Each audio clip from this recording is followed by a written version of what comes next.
What you are listening to is real. The participants are not actors. They are actual litigants with a case pending in the squared circle. Both parties have agreed to dismiss their cases and have their disputes settled here in our forum, the Turnbuckle Debate.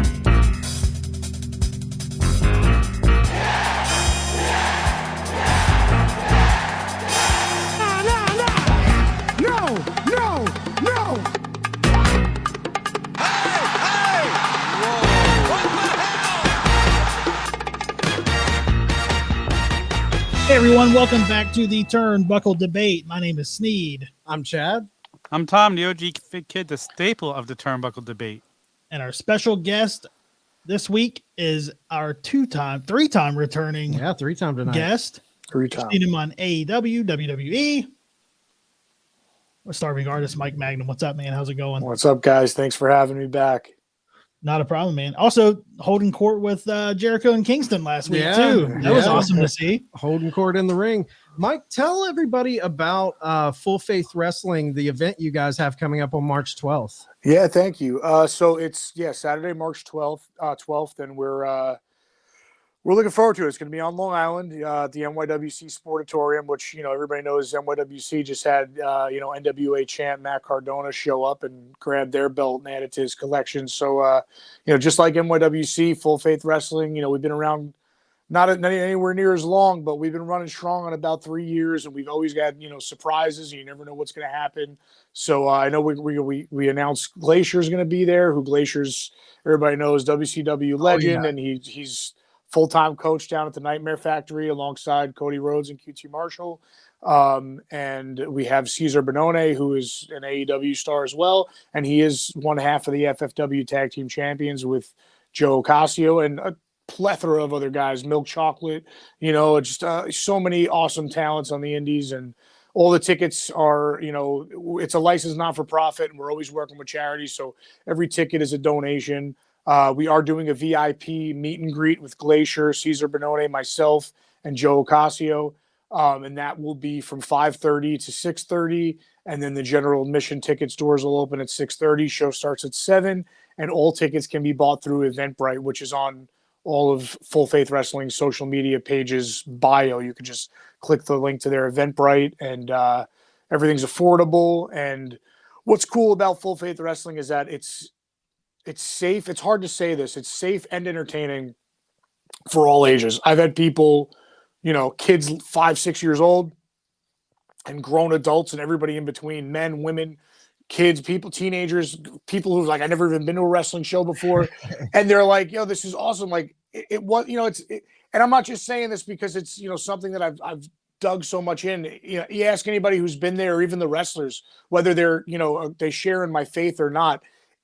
We don't shove the Bible in people's faces. We don't shove our faith down people's throat. We just provide a place where we can do good. Yeah. And you can give it, because sometimes when it's safe for kids, it's hokey. So it's kind of like that middle ground, which is hard to say now. So it's really worth checking out if you're anywhere in that area. If not, just to come see Glacier and Caesar and some good wrestling. And who knows if, maybe you'll walk out of there with a good message too, That's awesome, man. That's awesome.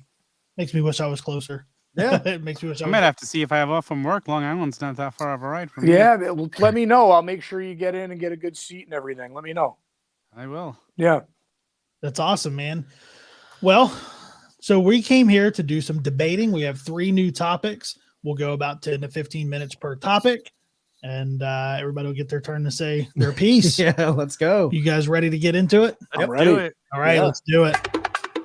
All right, so our first topic of the evening, who will be the first 2-time AEW champion? Whew. Wow. This is tough, man. Like my gut, when you ask me that question, like my initial gut reaction is Kenny Omega. EVP,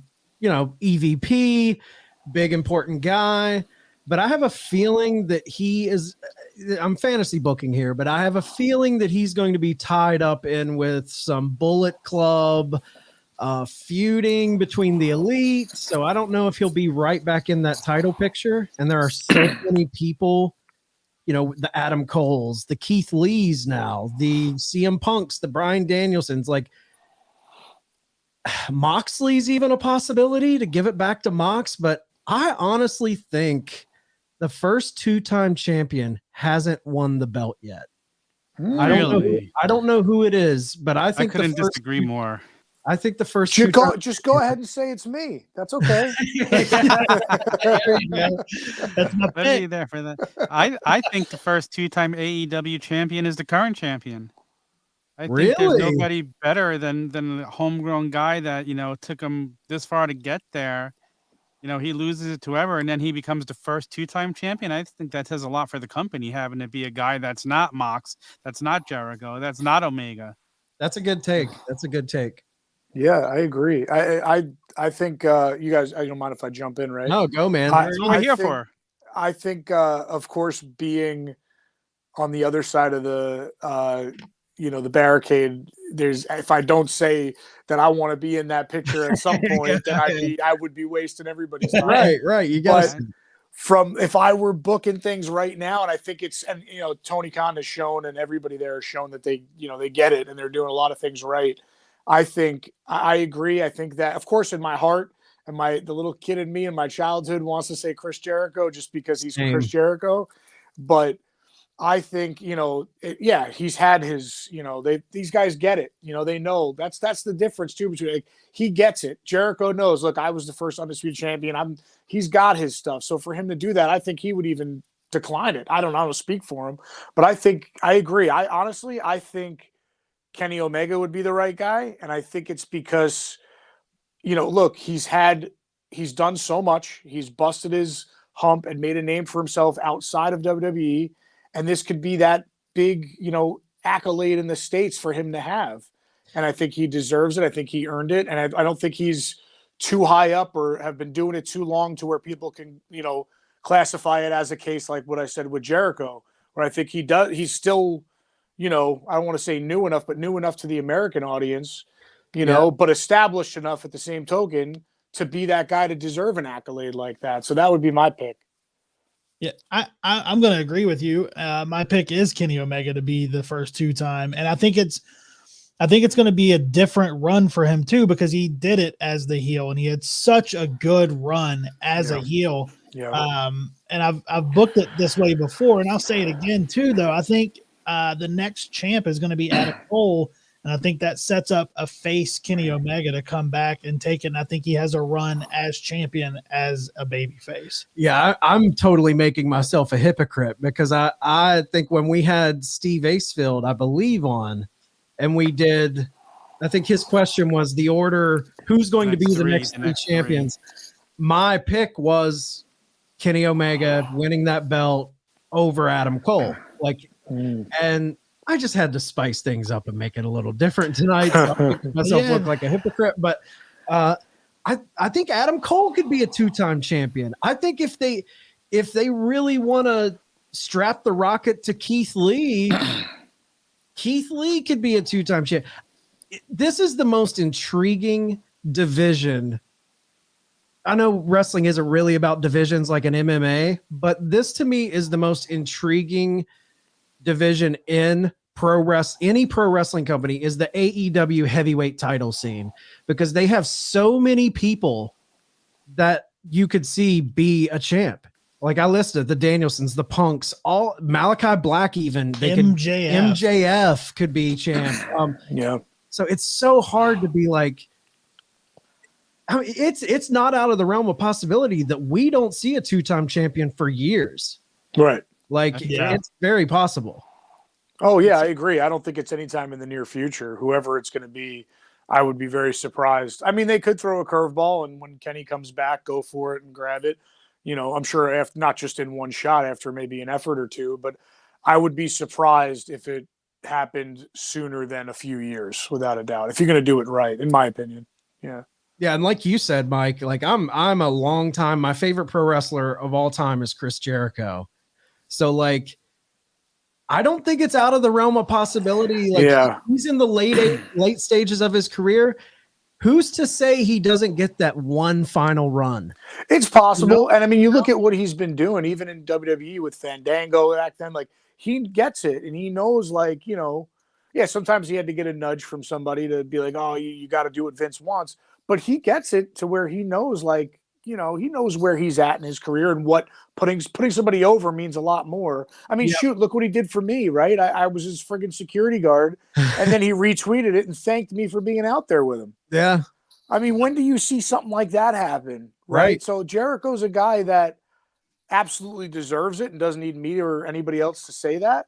But I think he's also a guy that might get offered it and say, no, I don't, That's very true. I can see that. Respectfully, not just being like, I don't need it. But He doesn't need it. He's done so much. No. He could never hold another title in his career, and he would still be considered one of the greatest. When he put over, absolutely. he put over Orange Seriously? Cassidy in the Mimosa Mayhem match. Yeah. Things like that. If Jericho quit now, without a doubt, there is a real argument for him being the GOAT. For how long he's done what he's done, for reinventing Absolutely. himself. So at this point, like you said, I don't think he even think he needs it. I think he would probably turn it down. I mean, I wouldn't mind seeing him doing it, but I don't think there's no need for it at this point. Right. He's at this point of his career where he's an attraction no matter what he does. Yeah, He's Chris friggin' Jericho. Exactly. Yeah. Tom, go into your Hangman pick a little more. I'm intrigued because that's a good pick. Yeah. The fact that he's their first champion that's a true homegrown star. Like, I think that's a really good pick. I didn't even think Hangman for whatever Yeah, reason. because for 2 years, like, he built his way up to get there. For 2 years, 2 years plus before he actually got the title. He started versus Jericho in the match for it originally. All Out 2020. And then it took him all this 2019. time, the homegrown talent, to go through that company and become a star. I just don't think there's a guy that it would mean more to and mean more to the company than a homegrown guy like we follow through AEW. And if you I really just don't. And if you really break it down, we're sitting here talking about Jericho not needing another world title. Like, out of the 4 champions we've got thus far in this company, the champion that I don't want to say need it most, but the champion that would need it more than any of the others is Hangman. Kenny Omega doesn't need to have a world title to be a draw. Mox doesn't need a world title to be a draw, and Jericho certainly doesn't need a world title to be a draw. So, like, out of those 4, I definitely think Hangman, he's young in his career. That's building his legacy. He is building his legacy right now. Right. There's something to be said that Omega and Mox and Jericho, although they're still adding to their legacy, a good portion of their legacy has been laid down. And I don't think, and I know you're not saying that, but I don't think that Hangman even, needs it to be a draw. Right. Because they did right with him and really built him, like you were saying, a homegrown guy that into a star for AEW without that title before he got it.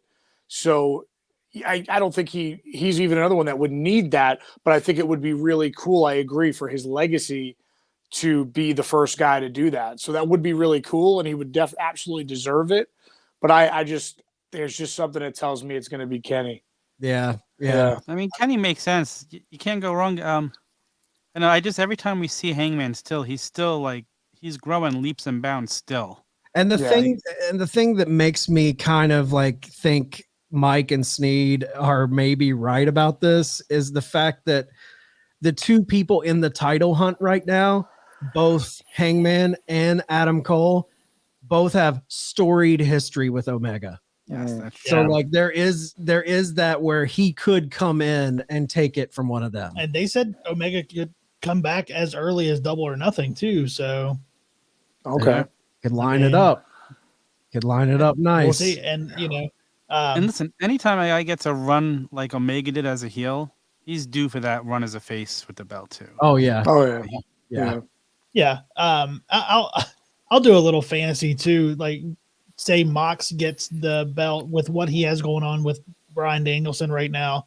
What a feud that would be for the belt to have Mox and Danielson going at it. Like, I think that would be fun too. A heel Mox feuding with Hangman would be fun. Yeah, that'd be fun too. Yeah. Oh, those matches would be amazing. Yeah, some good sure. matchups. Yeah. It'd be hard to have the pencil, man. Yeah. I can't even imagine having that job. It'd be tough. Tony Khan has he has so many fun toys to play with. Like, it's endless what he can do. Yeah, it's true. I wouldn't want to be in his position right now, especially with the roster they have. Yeah. It's tough, man. I mean, Like you look at Keith Lee, it was, he debuted and then he wasn't, I don't think he hasn't been on, right, since his debut. We had a I think backstage vignette, like a little interview, and that was it. Yeah. Yeah, it's tough. It's a lot of guys now, and it's Yeah. a lot of top tier guys. It's hard. I mean, I'm thinking to myself from just a full faith wrestling standpoint, how hard it is sometimes to make sure you have something for everybody. I can't imagine when it's that level. It's got to be a tough position. I'm sure there's conversations to be had beforehand to go, look, bringing you in, respect you, want you to have a job and have a platform, but just understand I can't make everybody happy at once. I can't even imagine. It's got to be the hardest position for him. And it's got to be like a great problem to have for him. Yeah, right, sure. But from his perspective, it's like, man, I have so many options. It's a good problem. But for the wrestlers, I could see it being frustrating. And even from that side, not even the rest, either side, it becomes a bad problem too at times because, you can't make everybody happy and everyone, like I said when we started this, I'd be wasting everybody's time if I said I wasn't somebody that wants to be the two-time champion, right? Yeah. So there's that too back there where there's professionalism and understanding. I'm sure there's going to be guys after a while that might go like, hey, I deserve to be doing this every week, just like Punk and Brian and everybody else, so it's hard, man. It's a tough position, but it's fun and it's making wrestling better, so it's cool to watch, it's cool to see what's going to happen and fun to book sometimes, just dream, fantasy booking. Man. Yeah. I'm all on board for getting hashtag Champ Magnum. Let's go, man. Let's do it. Let's get it. Let's go. All right, guys. Anybody have any final thoughts before we move on? I'm good. All right. Oh, yeah. All right. So we'll move on to our second topic of the evening. And Mike, this is the topic that you brought to the table, which is who was or is the better faction, NWO or DX? Ooh, that's tough. And I'm going to defer to you on this. Since it's your topic, let's start off with you. Yeah, that was just the first thing that popped into my head. I mean, I grew up WWF all the time. I remember like maybe 3 times back in the 90s and early thousands, like accidentally putting on Nitro and be like, what is this? Like there's other wrestling, and then just kind of like shutting it off because it would WWF. So DX is going to be my like favorite faction. They were my whole childhood, and then I wrestled Billy, at AEW. So like there's always going to be that special place, but I totally, there was a time too where I was like, there's not even an argument. It was those 3 old guys that nobody cared about anymore. That was my mindset. You know what I'm saying? Right. As a kid and as a fan. So, but now growing up, being in the business, seeing things, heck yeah, NWO absolutely is right there. But just me, nostalgia, being a fan, it's always going to be DX for me, just for that. And the fact, like I said, that I've gotten to, meet, Road Dogg, we have a relationship on Twitter that we connect back and forth, and being able to work with Billy Gunn and his kids. Like, so it's DX for me. I just think, they were perfect for that time. Yeah. So was NWO in their own right, but it depended, I guess, on what level of like fan you were, where you were at. If you came up like in the 80s, then sure, there was that like, oh, there's Hogan and, Diesel and all them now. And like the early 90s, late 80s, you're like, oh. But for me, it was like I started watching in like the late 90s. So for me, it was like, all right, who are these old guys trying to be thugs? You know what I mean? Like, I was like, look, these are the young punks that are, saying, screw you to society. Like, that's where the time period was back then. So they spoke to me a lot more. For me, it's my pick's DX 100%. So you've just pretty much shown that you and Tom, it's a tag team match here because you and Tom were raised in WWE country, and me and Sneed were from WCW. Okay. Yeah. Well, let me go because I love DX, but the impact the NWO has left on the whole industry, it's so hard to argue against that. Without that, they don't overtake Raw. They don't have the 81 weeks You know, you don't even get the demise of WCW without the Yeah. NWO, probably. Yeah. Like, how could I you just looked not- at that strictly from a fan standpoint. You Oh, know, yeah. like just strictly Yeah. fan. That's, And that's you know, almost how you have to look at that, because I mean, both of them. There's the argument for both of. This was a hard question for me. Well, Yeah. I mean, you can look at the historical side that Tom's bringing up from a grand scheme. I guess you could say NWO kind of took the edge there, but also DX was a vital part of, like, when DX really got hot, it was DX and the McMahon Stone Cold feud that put WWE back on top.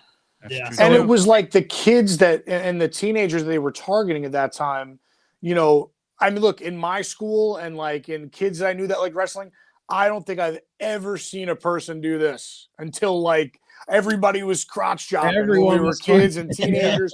In my little circle and what I saw, that was just the edgier, cooler thing that people do. If somebody did that to me back then, I would be like, is that like a new middle finger? Like, what are you doing? I would, you know what I mean? The Like, Too Sweet almost I- got bigger with the Bullet Club. Like, yeah, I didn't even playing know. off of NWO. Yeah. So I mean, I totally agree with what you said too. I like from that business standpoint and from like the competition standpoint, 100% NWO, 100%. Do we even get DX without the NWO?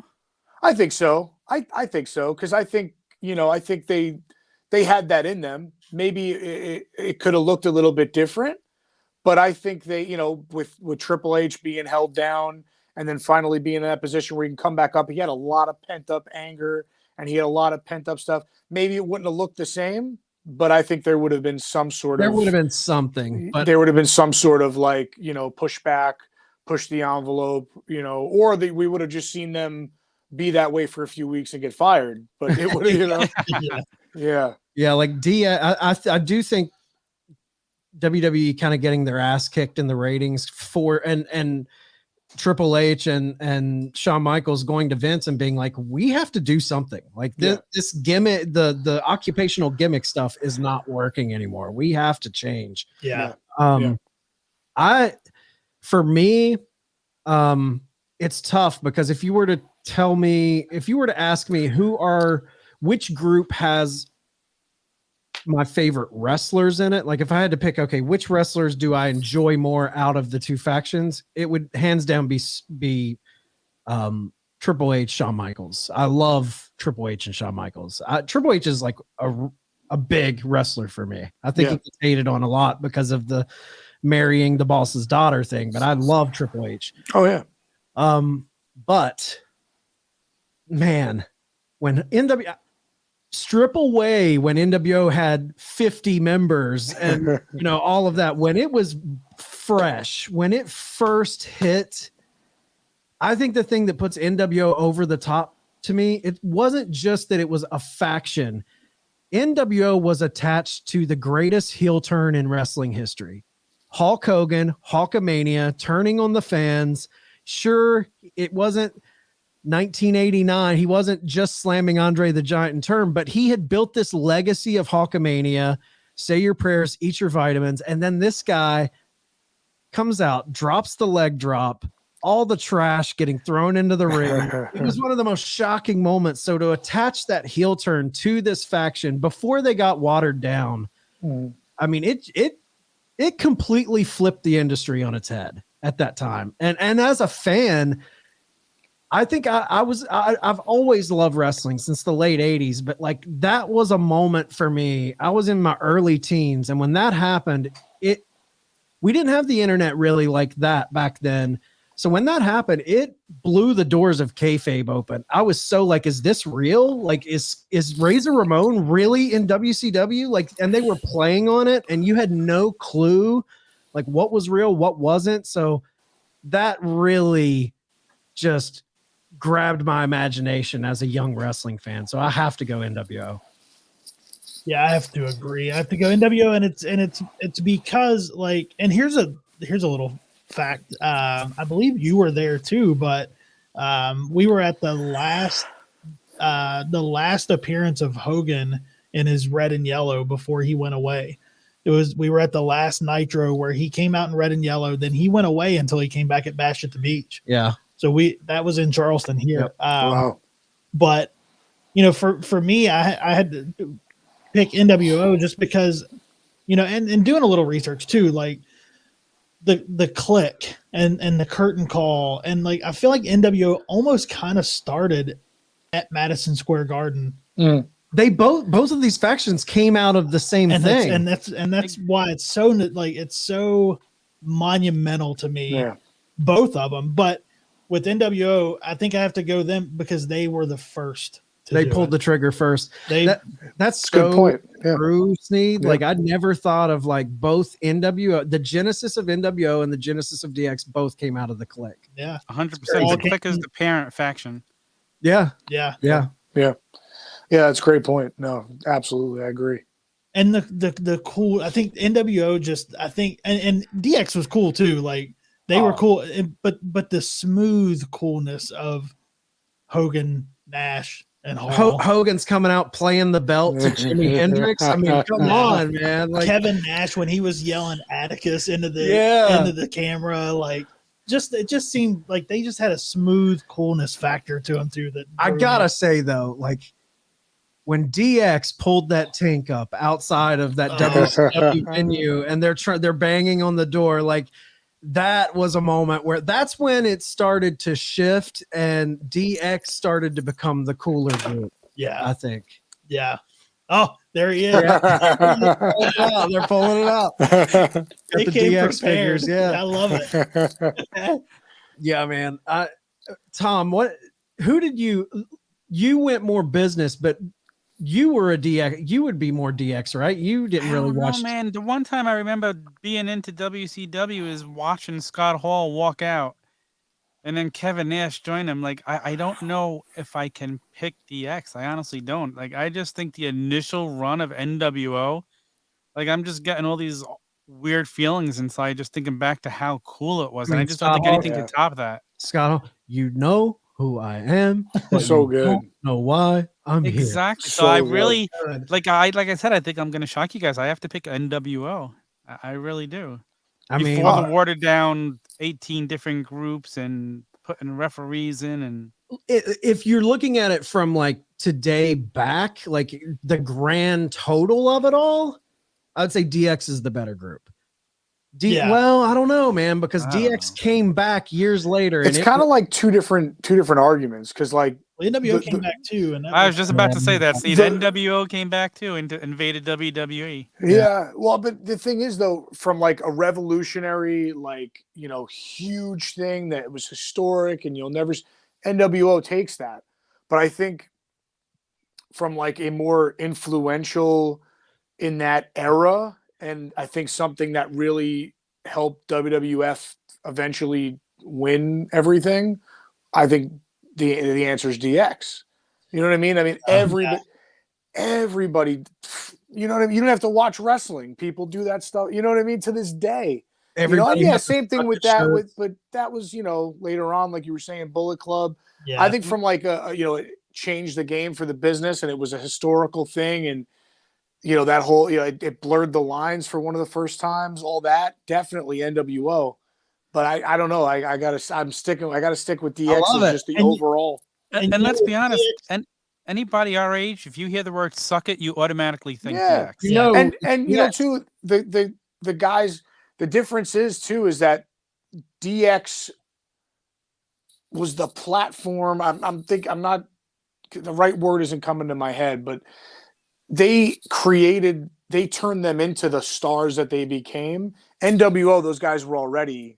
If NWO didn't happen, they would have already been legends, stars. They had that already. They had the legend. They were established. Yeah, but DX made Triple H and Shawn. I mean, Shawn was already at that level too, but it boosted up Triple H, especially when Shawn left him. He became the leader. Then it brought two new guys up in the Outlaws. So it's one of those things, it's hard to have a clear, because there's a lot of different discussions, and some of the arguments could be made for different.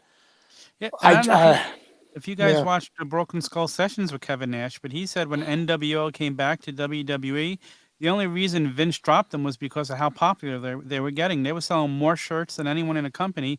Vince didn't want them to continue to grow like that.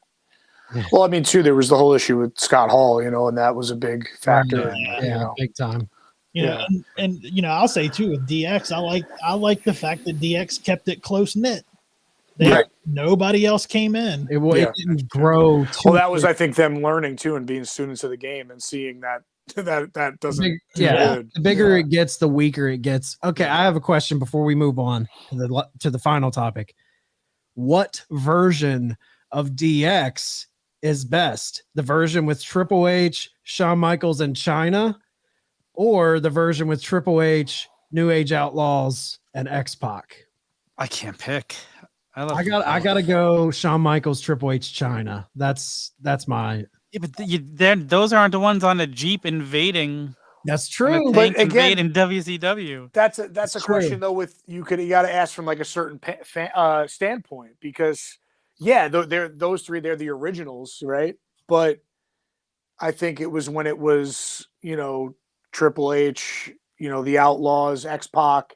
I mean that Outlaw entrance. Yeah, I mean that was when they really hit their stride and became what they became. So it's hard. Yeah. Let me ask you one final question. Okay. Hornswoggle, Degeneration X or not? No. I almost just hung up. Well, that's gonna wrap us up. I love the DX Bret Hart feud. That's why I kind of like lean back into the OG Shawn Michaels and Triple H, because when they were feuding with Hart Foundation, that was so good. But yeah, the Road Dogg Billy Gunn, unreal. And let's talk about the connection between the two. I think it made a huge start. It made X-Pac. Oh, yeah.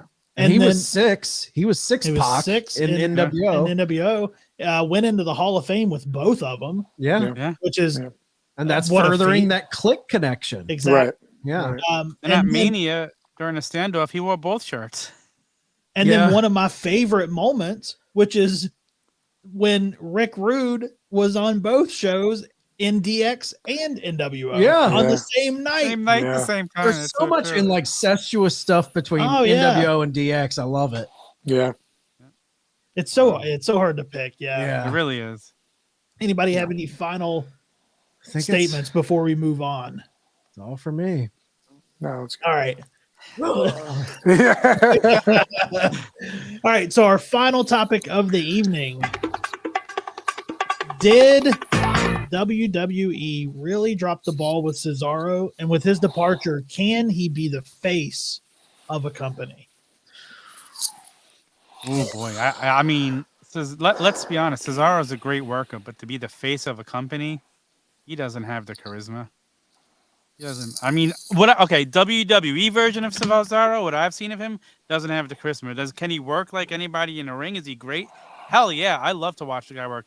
His match against Roman was one of Roman's better matches because Roman had the opponent to work with. I always say Roman works better with better opponents. Roman doesn't elevate opponents. Opponents elevate Roman, in my opinion. But I don't think from what I've seen of him in WWE and what they've let him do, he's had handcuffs on there. I'd say no.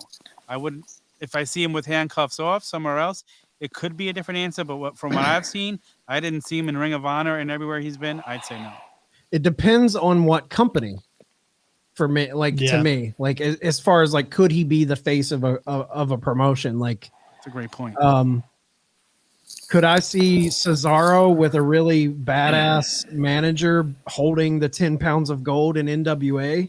It'd be awesome. Hell yeah, that would be cool. Be awesome. I think Impact maybe, but I think WWE.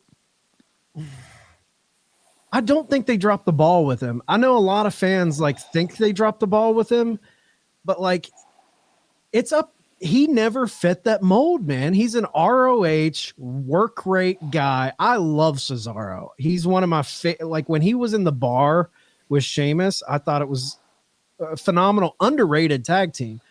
I think he's really good. His work in ROH is what brought him to the dance. I mean, he's known for his match quality, but I don't think they necessarily dropped the ball. I don't think he could work with what he has in a lot of promotions and be true to himself. I just don't think he has what that WWE superstar thing they look for. That's not to say, like, if you package him the right way, I think the big thing with him, can he be the face of a promotion? Does he get that fire in his belly like a Matt Cardona coming out of that company and has that chip on his shoulder where he's like, I'm going to prove them wrong? I think that's going to determine how far he can go. I think the only person they drop the ball with is Matt Cardona, because he, you know what I mean? Like, oh yeah, I think, you know, look, from my perspective of like someone who's been involved in the other side of the business for the last 16 years now, like it might not be the most popular answer. I agree with you. I think, you know, the minute that you sign a contract, they didn't drop the ball with you because they gave you they gave you the ball. You know what I mean? A lot of times people forget, like, we've worked this hard just to put that pen to that piece of paper. So once we've gotten that opportunity, that means, okay, here, let's give you a chance. And yeah, some guys don't ever, you know, make it past the starting line. Sometimes things happen. The pandemic, there was things that went on, but like somebody like him, I mean, he was there for how long? Over 10 years, right? Yeah. Yeah. And he had, you know, not everybody can be WWE champion, you know. I mean, especially, you know, us here in this interview right now, we came up when like not everybody won, not everybody got a trophy, not everybody got a ribbon. You know what I mean? Yeah, so like true. It devalues it if everybody gets the title. He's had championships. He's had, you know, United States title. Was he Intercontinental Champion? I think so. Oh yeah. So he's had those yeah. 2 major titles. He was tag team champion however many times. He's had a lot of belts. He's gotten a lot of accolades. He won the Andre the Giant Battle Royal. I know that he was a Paul Heyman guy. He was a Paul Heyman guy. And look, you know, you don't know what they, and this is me just speaking from that side of things. You don't know that they could have given him opportunities, and there was things he did great with, and there's things that he got over with, and there's things that maybe they asked him to do that he couldn't deliver on. Right. I mean, is that a guy I would let go that could speak that many languages, that can do so many medias and be a really good guy for business and for doing those things? I would never let somebody like him go, because not a lot of people can do that, you know, that have that intelligence level to, you know, to be able to be a business corporate company guy, but maybe he just wasn't interested in that. Yeah. You know, but it sounds like they wanted him. They offered him contracts, and I think he just wants to go test the waters other places. He's a professional wrestler. He's a professional wrestler. He could do there, and he's like, now it's time to me just to go try something else. I mean, more power to him. People say this a lot, and it sounds kind of simplified, but it very much is true. He is not a sports entertainer. Yeah, he's a professional wrestler. Right. He can wrestle his ass off. Big difference. And I when people like him, even though he didn't grab that proverbial brass ring that Vince McMahon talked about in his interview on the Broken Skull Sessions years ago when he was talking about Cesaro. When people like Cesaro do get released, these are the guys I get excited for to see where they go, because I know that maybe what they can bring to the table isn't the WWE way. But when they do go somewhere else, maybe what they can bring to the table fits better with another company, and they're going to help another promotion elevate so much more. But I think he showed too that he can be a sports entertainer. He can be both. Yeah. You know, and I think he showed what he could bring to the. I think he had a great career, and I think he would agree. You know, he had gotten the platform to be funny, to be an entertainer, to be serious, to he had the opportunity to do everything. Anybody that says they dropped the ball with him, I couldn't disagree more, because they gave him the platform, they gave him the accolades, they gave him the years, they gave him, you know, they offered him a contract, they didn't just let him go. You know, a decade with that company is a thing to be proud of. Right. So I mean, I think, I'm sure he's good, man. I think anybody that's complaining there, I don't think he would agree. You know what I mean? Honestly, I don't know the guy, but I don't think he would agree. I think he would be like, no, I made all this money. I got this tenure. I got these accolades. Now it's time for me to move on. I agree. Yeah. It's Chad. When you said, Chad, it depends what company, I instantly said he can be the face of NWA. Yeah. Just as you were about to say it. Like, I thought it when you said it because, he would be a perfect fit over there. Yeah, because they're all about that old school. This is about what happens within the ropes type of company. right. Like I think the only thing that hurts him in an NWA, not only I kind of misspoke there, they are what happens within the ropes, but they are also about the old school podium promo. So it's like that's the only thing with Cesaro. That's why, like, if we were back in the day, could you imagine a Cesaro with a Gary Hart or a Captain Lou Albano? He had that just big character manager with him, and he's just this stone cold Swiss assassin. I mean, that's money. Print the money. Really? Yeah, I agree. I'd love to see him take over NWA.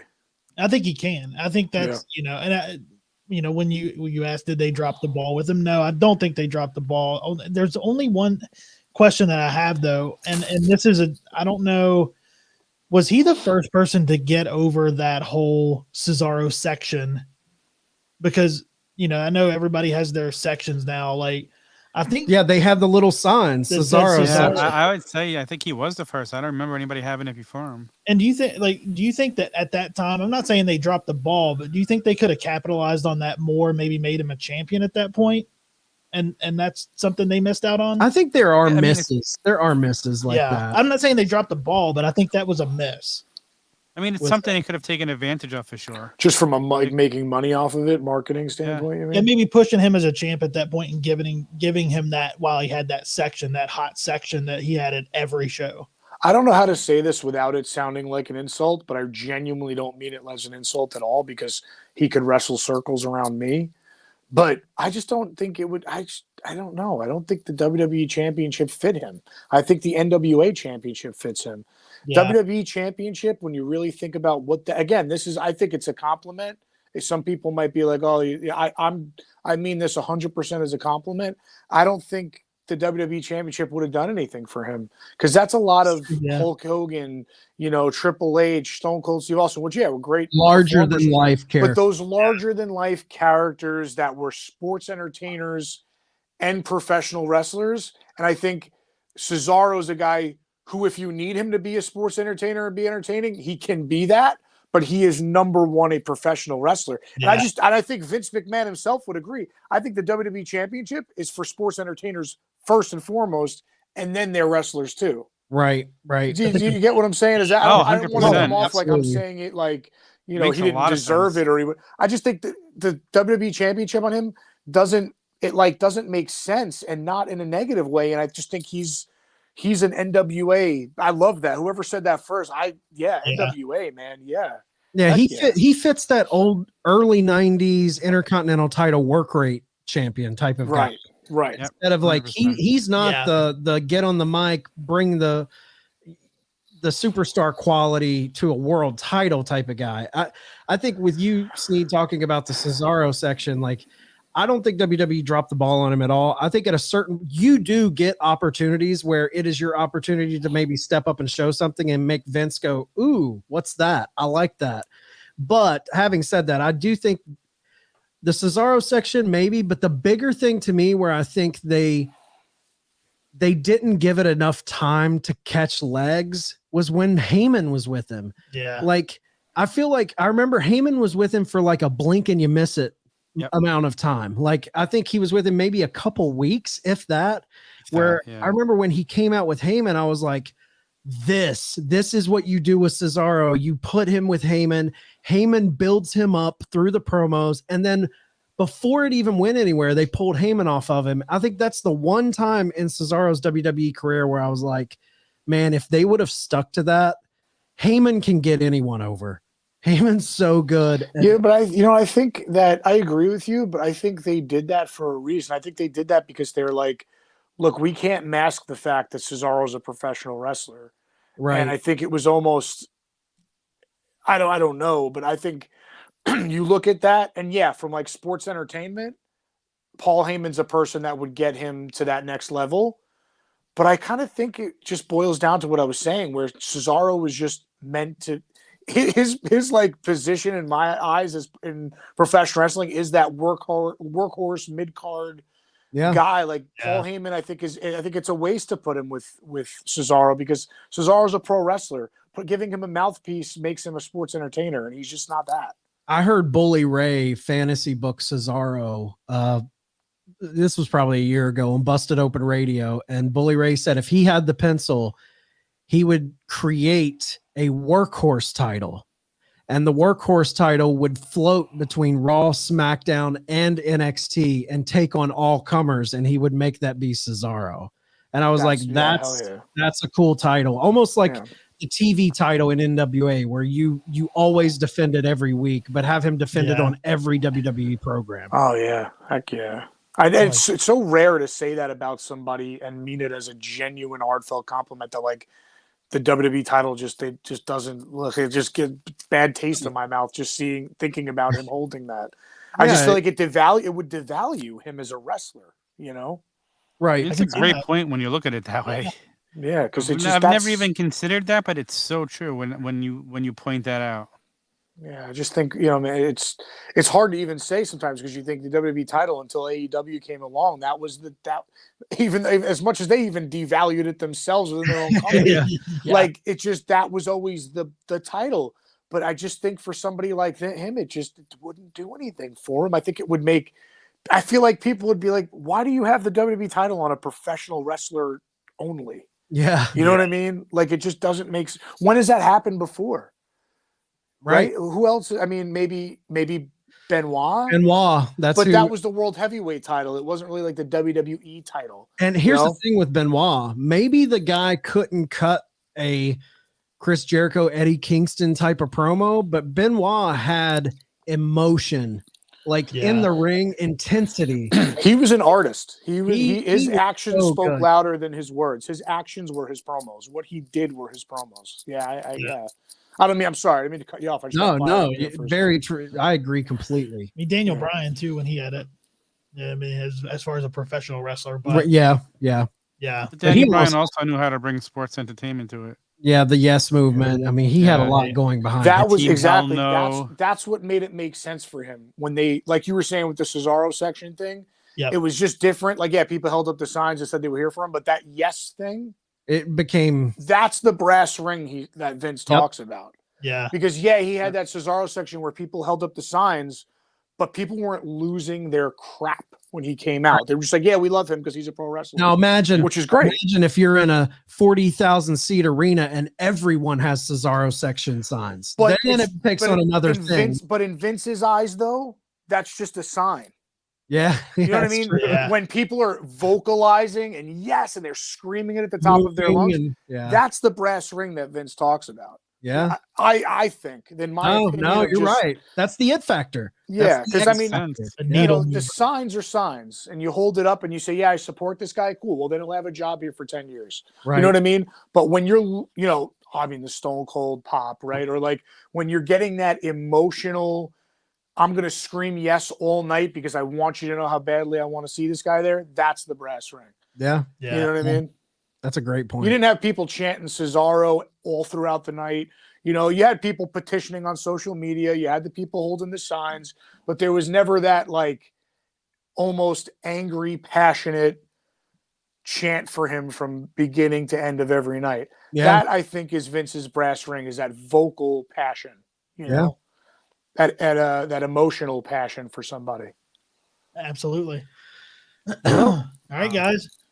Well, I think that's going to wrap us up. Mike, tell everybody again where they can find the event from March 12th.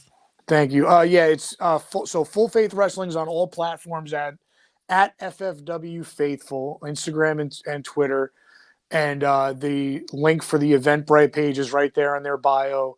And we're on Facebook as well, Full Faith Wrestling. We have some great sponsors. If you don't mind me just plugging them, in Synergy Pro Wellness, and the Teeny Law Firm, and the Glen Cove Window Cleaners. Those are the big sponsors. And Electric City Cookies. I'm sorry. It's like an The Office style Scranton type of bakery. Where they make like Angela's fudge brownies and cool things like that. Nice. So yeah, got to thank our sponsors, because without them, Full Faith Wrestling is a licensed not-for-profit. We're always working with charities, like I said earlier. So we appreciate them, and we appreciate anybody who's willing to come out and be a part of it. You come see Glacier, Cesar Bonone, myself, Milk Chocolate, Anthony Gangone, Joey Silver, Scarecrow, a lot of guys that some of them you may not have seen before, some of them from the indies, but all around it's going to be a great night. And just come down and support if you're in the area. And we are working on getting on Fight TV. I don't know if it's going to happen for this event, but we really, Full Faith Wrestling, one other thing that's different about them real quick is they tell stories. So like, it's not your typical indie show where you're just seeing really, the put together matches that are fun and good and you want to see. There's actual storylines that have been taking place since the inception. So I just would love, I hope we get on that platform, but all the shows are posted on YouTube if anybody wants to check those out too. But March 12th, if you can be there, you're in the area, come, you will not be disappointed. Awesome. Hey, Mike, also tell them where they can find you on social media. Oh, thank you. Yeah, Artist Magnum. I'm on Instagram and Twitter at Artist Magnum. I got that little check mark. That's me. And I'm not on Facebook, so I don't know if there's anything of me, but if there is, it's not me. So just there. And ProWrestlingTees.com/SA Mike Magnum. I'm a starving artist. If you want to support me, buy this guy's t-shirts. Yeah. Mike, thank you so much for stopping by the tavern again. I feel like you became a regular. We need to give you your own stool here at the tavern. I'm waiting for my plaque, my trifecta plaque. Yeah. I hope you come on and do this again. This was fun getting your anytime. views. Thank you. Anytime. Yeah, definitely, man. Well, that's going to wrap us up for the evening. Make sure you guys are following Mike, and make sure you guys are following the Turnbuckle Tavern at theturnbuckletavern.com. Tom, hurry up. Get your stuff in real quick. The OG Fit Kid, Twitter and Instagram, the Turnbuckle Sessions with Mike Belcaster every Friday morning. You nailed that, man. Nailed it, brother. Nailed it. All right. Court is dismissed.